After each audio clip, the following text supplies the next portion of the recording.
사도행전 19장 8절에서 10절까지의 말씀입니다. 봉독하겠습니다. 바울이 회당에 들어가 석 달 동안 담대히 하나님 나라에 관하여 강론하며 권면하되 어떤 사람들은 마음이 굳어 순종하지 않고 무리 앞에서 이 도를 비방하거늘 바울이 그들을 떠나 제자들을 따로 세우고 두란노 서원에서 날마다 강론하니라. 2해 동안 이같이 하니 아시아에 사는 자는 유대인이나 헬라인이나 다 주의 말씀을 듣더라. 아멘. 귀한 찬양 감사합니다. 우리 성가대 불렀던 찬양의 가사대로 정말 우리들의 마음에 의로 양육되고 또 하나님 나라를 꿈꾸기에 가장 소중한 책인 하나님 말씀이 여러분 삶에 깊게 뿌리를 내리기를 주님의 이름으로 축원합니다. 오늘 이 자리에 또한 주님 말씀이 풍성하기를 소망합니다. 배움에 관한 많은 명언이 있는데요, 오늘은 공자가 남긴 아주 유명한 배움에 대한 명언을 소개해 볼까 합니다. 학이 불사 증망 사이 불학 즉태. 걱정 안 하셔도 됩니다. 바로 설명해 드릴게요. 이 문장의 뜻은 학이 배우는 것, 불사 생각하지 않으면, 즉 배우기만 하고 생각하지 않으면 즉 망하는 것이다. 즉 아무것도 없다, 허망한 것이다. 그리고 사이 생각만 하고 불학 배우지 않으면 즉태 위태로울 태, 그러니까 위태로울 수밖에 없다.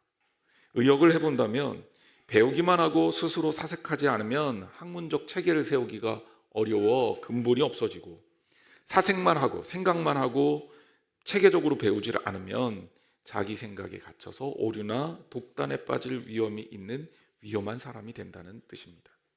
배운다는 것은 무척 중요한 일이고 소중한 일입니다. 하지만 그 동시에 잘못 배웠을 때 생기는 위험성도 갖고 있다는 것을 경고해 주는 이야기죠. 우리가 배우되 제대로 배워야 하고 또 듣되 제대로 들어야 하며 또 우리가 생각하되 제대로 생각해야 한다는 이야기입니다. 오늘 바울의 이야기가 에베소에서의 사역이 연결이 되고 있습니다. 바울이 에베소에 들어가서 제자들을 만나서 제자들로 하여금 성령 세례를 받고 성령의 사람이 되게 한, 여러분 지난주 말씀 기억하시죠? 제목이 뭐였죠? 생각이 잘 안 나요? 거의 그러나 아직도, 그러니까 거의 하나님의 자녀가 된 것 같지만 성령을 받지 않음으로 인해서 아직도 부족한 제자들의 상태를 생각하며 우리가 말씀을 나눴고, 성령을 통해서 그들이 세례를 받고 방언도 하고 예언도 하며 하나님의 사람으로 보다 제대로 된 크리스찬으로 자랄 수 있었다. 우리가 이 말씀을 들었잖아요. 자, 그 다음 바울의 사역 이야기가 성경에서 소개가 되는데요, 바울이 늘 어떤 도시에 선교하러 가면 그 도시에서 가장 먼저 하던 사역의 패턴이 있습니다. 그 패턴 그대로 바울이 그대로 따라가는데 회당으로 향합니다. 사도행전 19장 8절 말씀을 보겠습니다. 바울이 회당에 들어가 석 달 동안 담대히 하나님 나라에 관하여 강론하며 권면하되 그랬습니다. 그러니까 바울이 회당으로 향해서 회당에서 석 달 동안을 강론한 겁니다. 그리고 또 하나님 말씀을 그들에게 권면하며 구원받은 자의 자리로 동참하도록 요청도 한 겁니다. 자, 하되 그랬으니까 그 다음에 얘기가 나오겠죠? 그 다음에 무슨 얘기가 나오는지 봅시다. 9절 말씀입니다. 어떤 사람들은 마음이 굳어 순종하지 않고 무리 앞에서 이 도를 비방하거늘 바울이 그들을 떠나 제자들을 따로 세우고 두란노 서원에서 날마다 강론하니라 그랬습니다. 자, 여기 일어난 사건이 뭐냐? 강론하고 권면했어요. 석 달 동안 회당에 들어가서. 그런데 어떤 사람들이 있었어요? 이 사람들은 어땠냐? 마음이 굳어서 순종하지 않았습니다. 심지어 순종하지 않았을 뿐 아니라 다른 사람이 제대로 못 듣도록 이 도를 비방하고 논쟁하고 공격한 겁니다. 여기 이들이 어땠다? 마음이 굳었다라는 단어가 나와 있는데, 이 굳다라는 단어는 히라보로 에스클레니논토라는 단어입니다. 근데 이 뜻은, 이 단어는 뭐 굳이 외울 필요가 없어요. 제가 이걸 소개해드린 이유는 이렇게 긴 이유가 있습니다. 왜냐하면 이 단어가 가지는 시제 때문이에요. 시제라는 것은 뭡니까? 이 단어가 나타내고 있는 뜻을 얘기하는 거예요. 즉 이들의 마음이 굳었다, 어떤 사람들의 마음이 굳었다고 얘기하는데, 이 굳은 시점이 과거부터냐 아니면 바울의 말씀을 들은 그 시점부터이냐, 이거 되게 중요하잖아요. 그래서 이 시제를 찾아보니까 문법적으로 이 시제가 뭐냐? 미완료 과거 중간태입니다. 헬라어가 이렇게 어려워요. 뭔 얘기인지 모르시겠죠? 그러니까 헬라어 시제 중에 특별한 시제가 있는데 미완료 시제입니다. 미완료는 말 그대로 완료가 되지 않은 거예요. 그러니까 앞으로도 계속 간다는 얘기죠. 이들의 마음이 굳었는데 그 굳은 마음이 나중에 풀릴 거다? 성경은 그렇게 보고 있지 않은 거예요. 이들의 굳은 마음이 앞으로도 계속 굳어 있을 것이다 라는 것을 미완료 시제를 쓰므로 우리에게 알려주고 있는 거예요. 또 하나 포인트가 있습니다. 과거예요. 과거 시점이. 즉 이들의 마음이 굳었던 것은 바울의 설교를 듣고 나서 마음이 굳은 게 아니에요. 이들의 마음은 원래 과거 때부터 어떻게 돼 있었다? 굳어 있었다. 그래서 이 단어가 미완료 과거 중간태인 거예요. 그러니까 이들은 처음부터 바울의 이야기를 들을 생각도 없고, 앞으로도 이 굳었던 마음이 풀려져서 말씀을 수용적으로 받아들일 생각이 전혀 없다는 거예요. 우리가 첫째 주에 제가 옥토에 뿌려진 씨앗이라는 제목으로 설교할 때 하나님 말씀을 들을 때 어떻게 해야 된다? 착하고 좋은 마음으로 들어야 된다 그랬잖아요. 착하다라는 건 뭐라 그랬어요? 2주 지났어요, 겨우. 착하다는 건 뭐예요? 목적에 맞다라는 뜻이고, 그리고 좋다라는 뜻은 뭐라 그랬어요? 그것은 수용적인 마음을 가르친다 그랬어요. 이제 생각나시죠? 그러니까 목적에 맞고 수용적으로 말씀을 듣는 거, 이것이 좋은 땅에 뿌려진 씨앗의 특징인데, 여기 이 사람들, 어떤 사람들은 여기에 전혀 해당하지 않아 마음이 굳어 있고, 이 굳어 있는 게 과거부터도 굳어 있었고 앞으로도 굳어 있을 예정이에요. 말씀을 받아들일 수가 없는 거예요. 예수님이 말씀을 전하실 때도 예수님 말씀에는 관심도 없는 사람들이 있었습니다. 바리새인들, 서기관들이었어요. 여기 이 사람들은요, 예수님 말씀을 듣고 그 말씀에 따를 생각이 1도 없었어요. 조금도 없었어요. 예수님이 기적을 베푸셔도 그 기적을 통해 감동을 받고 변화가 되는 게 아니라 그걸 보고 문제를 삼고 트집을 잡아서 예수와 예수 제자들을 시비를 걸 생각을 한 거예요. 사람을 고쳤는데 안식일에 고쳤다고 날린 거예요. 여러분, 생명 살리는 게 안식일의 정신이잖아요.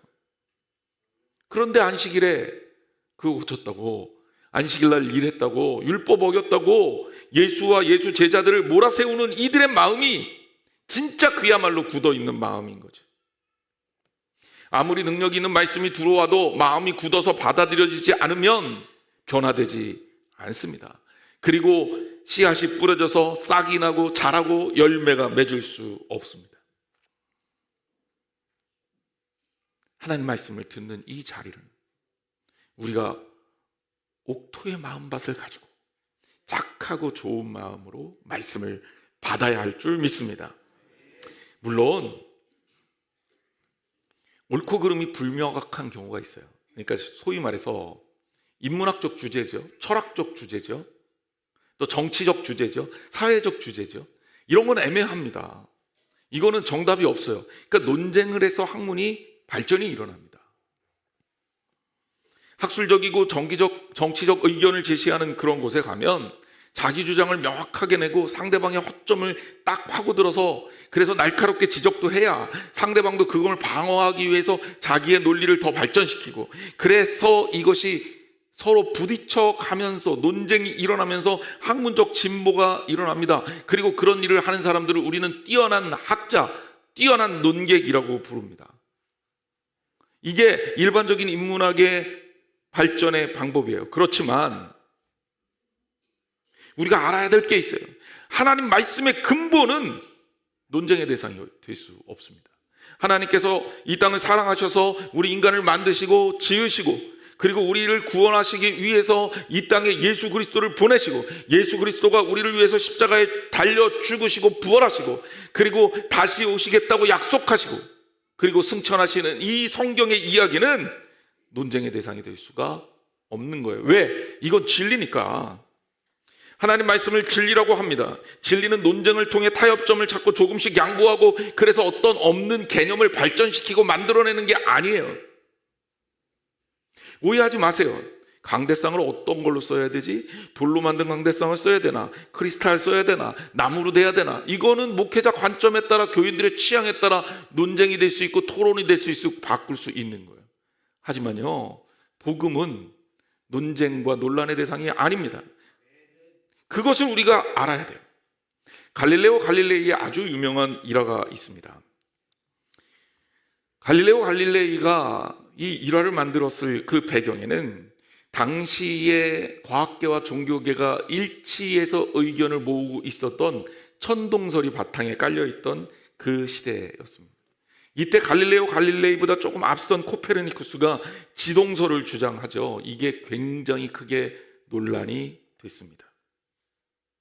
갈릴레오 갈릴레이는 망원경도 발견하고 그 망원경을 통해서 우주를 보다가, 이거는 지구를 중심으로 태양이 도는 게 아니라 지구가 태양의 주위로 움직이는구나, 이거를 발견을 하게 된 거죠. 그리고 나서 이것을 그의 저작에다가 옮겼다가 그가 비난을 받고 종교재판의 자리에 서게 됩니다. 종교재판에서 갈릴레오가 졌어요. 수많은 사람들이 다 그렇게 주장하니까. 그러면서 갈릴레오가 성당 문 앞에 나오면서 종교재판 이후에, 그래도 지구는 돈다, 이렇게 중얼거렸다는 일화가 있지 않습니까? 물론 이 일화는요, 사실이 아닐 가능성이 많아요. 왜냐하면 실제로 갈릴레오 갈릴레이는 이렇게 부딪히는 걸 좋아했던 사람이 아니에요. 교황하고 비교적 잘 지내려고 눈치도 보고 노력도 합니다. 물론 나중에 종교재판을 받은 것은 사실이지만 말입니다. 누군가가 만들어낸 거죠. 이 일화를 만들어낸 이유가 뭡니까? 갈릴레오 갈릴레이가 논쟁에서 지건, 사람들한테 구박을 받던, 천동설이 지동설을 압도하던 그것과 상관없이 지구는 태양의 주위를 공전하고 스스로 자전하며 1년을 만들고 하루를 만든다. 이거는 변함없는 진리이기 때문이다라는 거예요. 그러니까 과학적 사실과 팩트와 내가 주장하고 하는 오피니언하고는 다른 얘기예요. 그거 팩트는 우리가 아무리 논리를 갖다 대도 바뀌는 게 아니잖아요. 그거는 논쟁의 거리가 안 됩니다. 우리 크리스찬들에게 복음이란 어떤 것이냐? 이런 자연현상과 법칙보다 더 명확하고 선명한 진리입니다. 아무리 따지고 싸우고 그래도 창조주 하나님께서 이 땅을 지으셨다는 것, 우리를 사랑하셔서 예수 그리스도를 통해서 우리를 구원하셨다는 것은 변할 수 없습니다. 그리고 포기할 수도 없어요. 그런데 이 마음이 굳어 있었던 사람들, 그리고 앞으로도 계속 굳어 있어서 전혀 바꿀 생각이 없는 사람들이 바울의 회당 강론에 참여해서 그의 선교를 지속적으로 방해합니다. 관심 없으면 안 오면 되잖아요. 그런데 바울을 지속적으로 비난해서 회방을 하는 거예요. 바울에게 그 일은 몹시 힘들고 괴로운 일이었습니다. 여러분, 말씀 전하는 사람은요, 말씀이 잘 전달되면, 우리 교인들이 이렇게 뚜렷하게 말씀을 들으면, 그러면 그것만큼 행복한 시간이 없어요.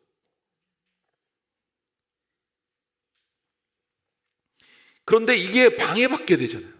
그럼 너무너무 힘들고 어려울 수밖에 없습니다. 나쁜 영향을 다른 사람에게도 끼치기 때문이죠. 그래서 바울은 결국 다른 방법을 찾아요. 이제 회당에서 석 달 동안 강론해 봤는데 이건 안 되겠다. 그래서 바울이 찾은 방법이 뭐냐면 두란노 서원에서 제자들을 따로 세워서 날마다 강론하는 것이었습니다. 자, 에베소에 이렇게 멋진 도서관이 있습니다. 이 도서관의 이름은 로마 시대 3대 도서관이라고 불리웠던 셀수스 도서관이에요. 그 유적이 지금 저렇게 남아 있어요. 굉장히 웅장하죠. 당시에 온전한 건물로 서 있었으면 진짜 멋있었을 것 같아요.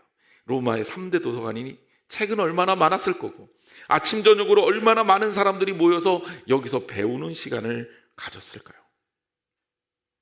제가 그래서 이 바울의 그 두란노 서원에서의 제자들을 모아서 가르친 것이, 제가 이름을 붙였잖아요. 두란노 바이블 성경 아카데미. 물론 이 셀수스 도서관이 두란노 서원이냐, 이거는 약간의 논쟁이 있습니다. 왜냐하면 정확하게는 몰라요. 그런데 학자들은 이렇게 추측하는 거죠. 에베소의 큰 서원이 당대 기준으로 여러 군데 있었을까? 그러기는 쉽지 않았을 거고, 셀수스 도서관이 이렇게 있으니 이게 아마도 두란노 서원으로 불리워지진 않았을까? 두란노는 아마 이것을 세운 사람의 이름을 딴 것 같은데 셀수스 이 도서관이 두란노 서원이지 않을까 추측을 하고 있습니다. 아니어도 상관은 없어요, 우리는. 근데 어쨌든 바울이 두란노 서원에서 이제 제자들을 데리고 제자들을 따로 불러 세워서 회당 속에서 논쟁이 있는 자리가 아니라 제자들을 구별해서 가르치기 시작합니다. 그리고 몇 년 동안을 가르칩니까? 제가 손가락으로 다 표시해 줬어요. 이건 V자가 아닙니다. 이에요. 2년 동안 가르칩니다.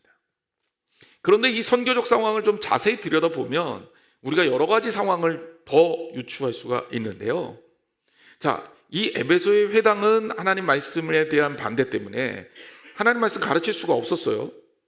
그래서 바울이 제자들을 따로 불러다가 두란노 서원에 세우고 그들을 가르칩니다. 처음부터 뭐 숫자가 많았겠어요? 얼마 많지 않았을 겁니다. 그렇게 작은 모임으로 시작이 됩니다. 당시에 이 도서관, 즉 서원 문화는 어떠냐? 하루 종일 공부하려고 하는 사람들로 북적북적했습니다.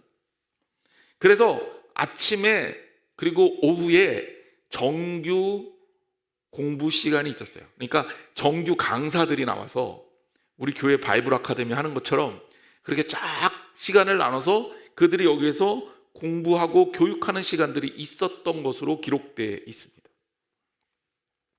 그럼 바울은 정규 강사로 두란노 서원에서 가르친 것이냐? 그게 아닌 것 같아요. 왜? 성경의 여러 헬라어 번역본 중 하나인 서방군문에 따르면 바울이 여기에서 몇 시부터 몇 시까지 가르쳤는지가 나오는데, 바울이 여기서 몇 시부터 몇 시까지 가르쳤냐면 11시, 오전 11시부터 오후 4시 사이에 가르친 것으로 나와 있습니다. 그런데 이 시간은요, 정규 강의 시간이 열리는 시간이 아니에요. 그러면 이 시간은 어떤 시간이냐? 이 당시 이 에베소 사람들의 문화를 살펴봤을 때, 뭐 당시의 로마 문화와 거의 그랬지만 점심때는 배우거나 공부하거나 일하지 않습니다. 점심때는 뭐 할까요? 낮잠을 잡니다. 그래서 오후 1시 정도에는 거의 낮잠을 자고요, 그 앞뒤로 간식도 먹고 이러면서 식사도 하고 이러면서 잠을 자는 것으로, 아니 쉬는 시간으로 알려져 있습니다. 자, 그러니까 바울은 두란노 서원에서 제자들을 가르쳤는데 그 시간이 어떤 시간이었다? 쉬는 시간이었다. 오전에 바울도 일이 있었죠. 천막을 만드는 일, 가죽에 관한 기술을 가지고 이 장막을 만드는 일을 하고, 또 바울의 제자들도 각자의 생업을 하고, 그 중간에 다른 사람들이 다 쉬고 놀고 자고 이럴 때 두란노 서원에 따로 모여서 이들이 하나님 말씀을 배운 겁니다. 잠을 줄여가며 쉬는 시간에 열심을 내고 배우기 위해서 노력을 한 것이고, 이것이 몇 년 동안 계속됐다? 그렇죠. 이제 어떻게 다 아시네요. 눈치들은 뛰어나십니다. 그렇습니다. 2년 동안 이것이 계속되었다. 성경이 우리에게 이렇게 전해주고 있는 거죠. 그리고 더 놀라운 사실이 그 뒷절에 언급이 됩니다. 사도행전 19장 10절 말씀입니다. 우리 같이 한번 읽어볼게요. 시작. 2해 동안 이같이 하니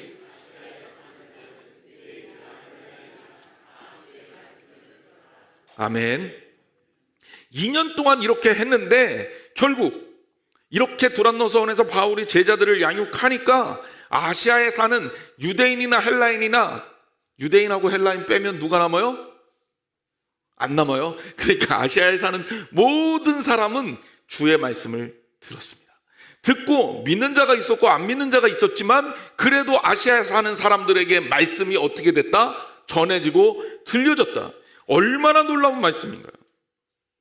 처음에 제자들 따로 빼서 가르칠 때만 해도 얼마나 됐겠습니까? 제자들의 수가. 그런데 2해 동안 꾸준히 가르치니까 놀라운 기적이 일어난 거죠. 실제로 이 일들을 우리가 증명할 수가 있는데요. 요한계시록에 의하면 소아시아 7교회가 나오죠. 그렇죠? 소아시아 7교회의 위치는 어디에 있는지 아세요? 그래서 보여드릴게요. 여기가 어디냐? 에베소 교회를 시점으로 해서 서머나 버가모, 루아디아, 사데, 빌라델비아, 라오디게아 7교회가 다 주변에 몰려 있습니다. 실제로 이것뿐만이 아니라 골로새, 히에라볼리, 라오디게아 교회들도 세워졌고, 그리고 소아시아 7개 교회를 기준으로 해서 이 아시아 서쪽 에베소를 중심으로 해서 수많은 교회가 세워져서 성장한 겁니다. 이것이 어디에서부터 시작된 거냐? 결국 우리는 이렇게 결론 내릴 수 있는데, 두란노 서원에서 2년 동안 바울이 그렇게 에베소를 기점으로 해서 교육을 하고 제자들을 가르치니까 이들을 통해 각각 교회들이 세워지고 거기에 선교적 불이 일어난 거예요. 그리고 이곳에 아시아에 있는 사람들이 하나님의 말씀을 접할 수 있는 기회를 갖게 된 겁니다. 여러분, 얼마나 놀라운 이야기입니까? 오늘 이 말씀을 통해서 우리가 다시 한번 말씀을 정리하면서 깨닫기를 원합니다. 첫 번째 뭐냐?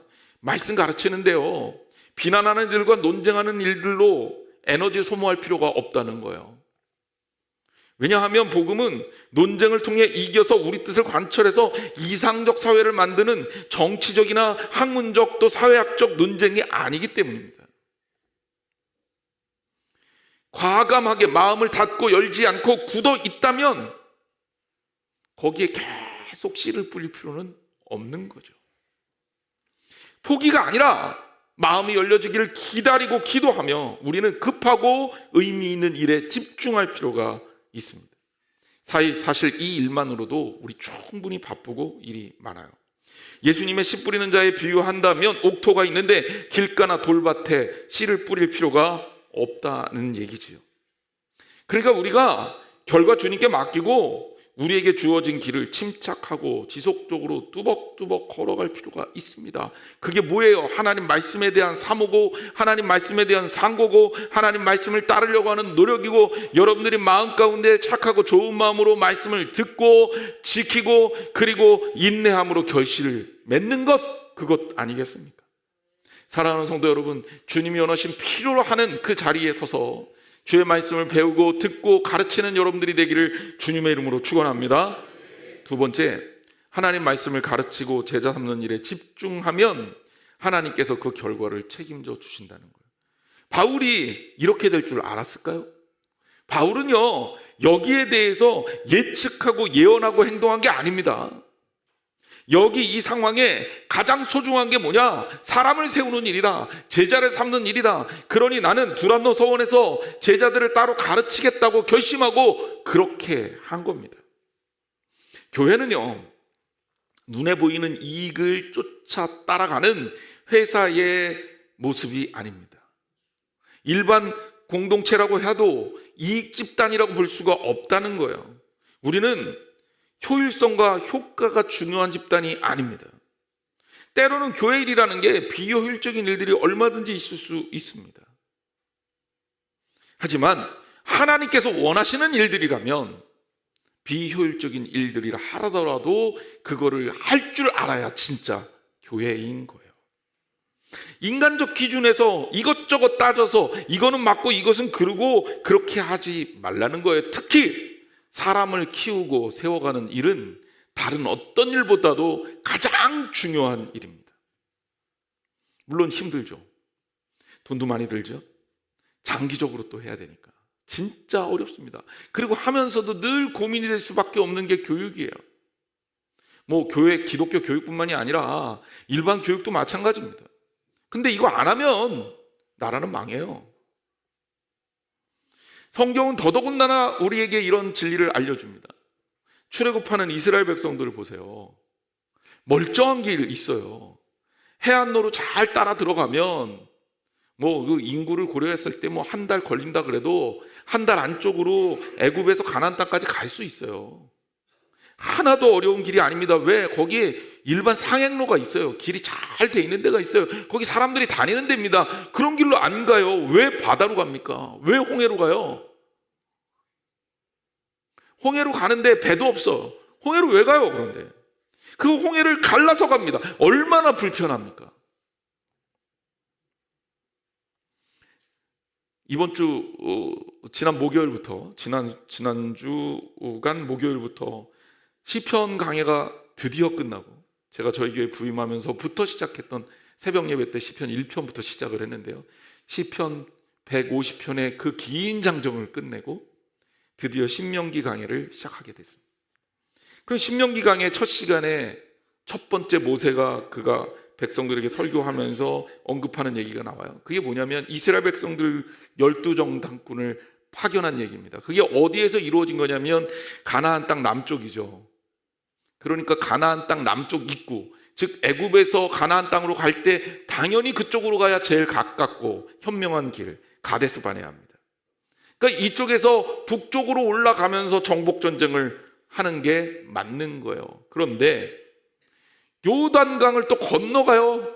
요단을 또 마른 요단을 건너가요. 귀찮게. 게다가 건너가면 그 당시 첫 번째 맞닥뜨렸던 전장이 어디입니까? 여리고성이에요. 여리고는요, 지금도 고고학적 발굴을 하면 놀라운 사실이 나오는데 인간이 살았던 문명 중에 가장 오래된 도시 문명이다라고 알려져 있는 게 여리고입니다. 그러니까 그만큼 오래되고 튼튼하고 뭐 먹을 것도 식량도 풍부했던, 그 당시로 따졌을 때 성경도 얘기하지만 굉장히 강성했던 이 도시가 여리고입니다. 그런데 거기부터 공격을 합니다. 거기에서 전쟁을 시작을 해요. 이거 전술적으로 틀린 겁니다. 여리고부터 하다가 이 위쪽, 그러니까 북쪽과 남쪽과 서쪽에서 동시에 3면에서 포기 공격 당할 수 있거든요. 그러니까 그렇게 전쟁하면 안 되는데 하나님이 그렇게 시켜요. 그리고 전쟁하라 그랬더니 백성들도 진짜 깜짝 놀랐을 겁니다. 여호수아가 성을 돌기만 해. 백성들이 아마 그랬을 거예요. 돌아버리겠네. 왜 자꾸 도는 거야? 기드온은요, 미디안 대군 10만 명이 쳐들어왔습니다. 그래서 전쟁을 해야 돼요.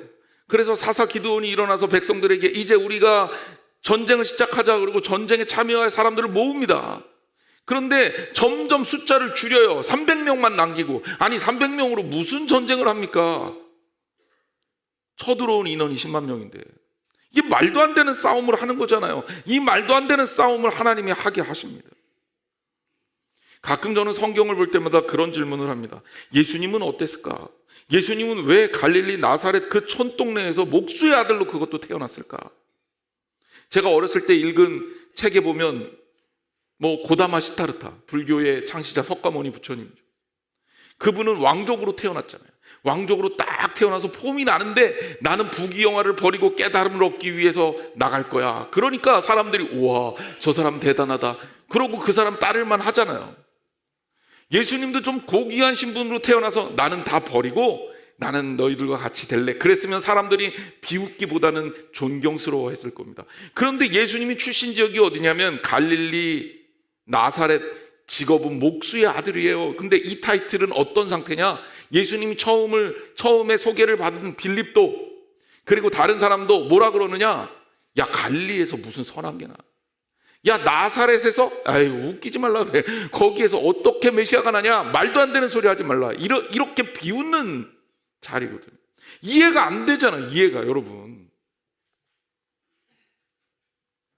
상식적으로 이해가 안 됩니다. 그런데 성경이 우리에게 이런 이해가 안 되는 수많은 이야기들을 들려주는 이유가 있어요. 그것은 뭐냐? 하나님은요, 사람의 생각에 따라 역사하시는 분이 아니라 하나님 나라의 가치에 따라 일하시고 역사하시는 분이라는 사실입니다. 바울의 헌신도 그런 거였죠. 보다 많은 사람들을 화려하게 설득력 있게 그렇게 복음을 증거하고 수많은 사람들에게 복음을 증거하려면 두란노 서원에서 제자들 몇 명 가지고 그렇게 남들 쉬는 시간에 짧게 모여서 거기서 성경 가르치고 배우는 이게 그다지 전망이 있어 보이는 일은 아니었다는 거예요. 그런데 놀랍게도 하나님이 그것을 통해 일하셔서 아시아를 변화시키는 역사를 일으키십니다. 우리도 우리 한양제일교회를 통해서 그런 역사를 경험하고 이뤄야 할 줄 믿습니다. 저는 오늘 우리가 셋째 주, 매달 셋째 주 성경 특강을 듣기로 했습니다. 그래서 올해부터 진행이 되는, 좀 전에 홍보 영상도 보셨지만 한양제일 바이블 아카데미는 두 가지 프로그램으로 통합해서 이루어집니다. 첫 번째 프로그램은 뭐냐면 매달 셋째 주. 왜 셋째 주냐 그렇게 따지시는 분들이 있는데, 그냥 셋째 주 했어요. 뭐 특별한 이유가 있는 건 아니에요. 그냥 셋째 주가 좋을 것 같았어요. 셋째 주에 이건 그냥 일방적으로 제가 정한 겁니다. 여러 의견을 통합하고 취합하지 않고 그냥 셋째 주에 특강을 듣기로 했고, 이번 달에는 스타트하면서 제가 먼저 시작하고요. 다음 달에는 이제 교수님들 또 목사님들 모실 예정으로 지금 프로그램을 짜고 있습니다. 그렇게 시작하는 이 특강을 통해서 하나님 말씀을 배울 거고요. 오늘 오후 특강은 우리는 왜 하나님 말씀, 성경을 공부해야 하는가 라는 주제를 가지고 같이 공부를 할 거예요. 그래서 여러분들 이 공부에 우리 교인들을 참석시키기 위해서, 혹시라도 그럴 리는 없겠지만 나는 못 먹고는 공부 못해요 이러시는 분들이 있을까 봐 여러분들 오늘 애찬도 준비를 했습니다. 그러니 같이 식사하시고 집에 가서 소화 안 되는 놀라운 경험을 경험하지 마시고 같이 식사하시고 하나님 말씀의 영적 양식도 채워가는 여러분 시간 되기를 바랍니다. 그리고 셋째 주 말고 그냥 첫째 주, 둘째 주, 넷째 주, 혹 다섯째 주에는 뭘 하냐? 이때는 소그룹으로 반별로 여러분들이 대학에서 수강 신청하는 것처럼 듣고 싶은 강좌를 선택하도록 그렇게 우리 교역자들이 프로그램을 만들었습니다. 그러니 여러분들 원하시는 강의를 들으시면 됩니다. 얼마나 좋아요? 게다가 최지훈 목사님이 하는 영어 성경 읽기는 온라인으로 서비스가 될 예정입니다. 그러니까 다른 거 들으시면서 영어 통독, 영어 성경 읽기도 같이 하시면 됩니다. 이거 원래 최 목사님이 가르치면 돈 받고 해야 되는 건데 우리 교인들을 위해서 그냥 무료로 열어드리는 거니까 여러분 많이 신청하시고 참여하셔서 하나님 말씀 듣는 일에 최선을 다하시기를 바랍니다. 게다가 더 놀라운 사실이 하나 있는데요. 여러분 아시겠지만 제가 설교를 어떤 순서로 진행합니까? 사도행전 그냥 1장부터 쭉 진도를 나가서 지금 사도행전 19장 8절에서 10절 말씀 오늘 딱 걸렸는데, 딱 걸린 이 시점이 성경 바이블 아카데미 시작하는 시점하고 딱 맞아떨어졌어요. 그래서 제목이 두란노 성경 아카데미예요. 여러분 이게 제가 일정을 맞추려고 일부러 이렇게 조절한 게 아니에요. 중간에 뭐 크리스마스도 있었고 또 신년 설교도 있고 이때는 사도행전 강의를 못했잖아요. 그런데 이거 빼고 이렇게 진행하다 보니까 딱 맞아떨어져서 설교 준비하는 제 입장에도 정말 놀라운 일이었고요. 그래서 성경 배워야 할 것을 찬양했던 우리 성가대 찬양도 오늘 너무너무 은혜를 받았습니다. 하나님은요 우리에게 이렇게 모든 상황과 환경을 통해서 말씀을 배울 것을 강권하고 계십니다. 목사님 그거 우연 아니에요? 우연일 수도 있는데요. 근데 하나님의 사람에게는 우연이라는 게 없어요. 사실 이걸 우리가 뭐라 그럽니까? 하나님의 섭리라고 얘기를 하는 거예요. 사랑하는 성도 여러분, 우리가 오늘 본문 통해서 다시 한번 하나님의 말씀을 보면서 마음에 두어야 할 말씀이 있습니다. 2해 동안 이같이 하니 아시아에 사는 자는 유대인이나 헬라인이나 다 주의 말씀을 듣더라. 저는요 그 당시에 에베소의 두란노 서원이 두란노 바이블 아카데미를 통해서 정말 그 주변에 있는 아시아에 있는 사람들에게 하나님의 말씀이 다 들려지고 전해진 것처럼 우리 한양제일교회 바이블 아카데미를 통해서 2024년, 2000년이 지난 이 시점에 다시 한번 우리가 꿈을 꾸는 거죠. 어떤 꿈을 꿉니까? 하나님의 역사가 나타나서 이것이 복음의 진원지가 되고 많은 이들이 하나님의 말씀을 듣고 성장할 수 있고 사람을 세워가는 믿음의 공동체가 되기를 소망합니다. 우리 성도들이 함께 배우고 익히고 그리고 제대로 배우고 성장해서 정말 착하고 좋은 말씀으로 하나님 말씀을 듣고 지키고 인내함으로 100배의 결실을 맺는 귀한 여러분의 삶이 되기를 주님의 이름으로 축원합니다. 목사님 꿈이 너무 큰 거 아니에요? 이렇게 물으실지 몰라요. 하지만 제 꿈이 크건 작건 그게 중요한 게 아니라 지금 이 일이 하나님이 원하시는 일인지 아닌지가 제일 중요합니다. 하나님이 기뻐하시는 일이라면 우리 사랑하는 성도들과 함께 동참해서 주의 말씀 듣기를 소망합니다. 함께 참여해 주시기를 권면하고 그리고 이 자리가 우리 사랑하는 성도들이 두란노 서원의 재현이 되기를 주님의 이름으로 축원합니다. 기도하겠습니다.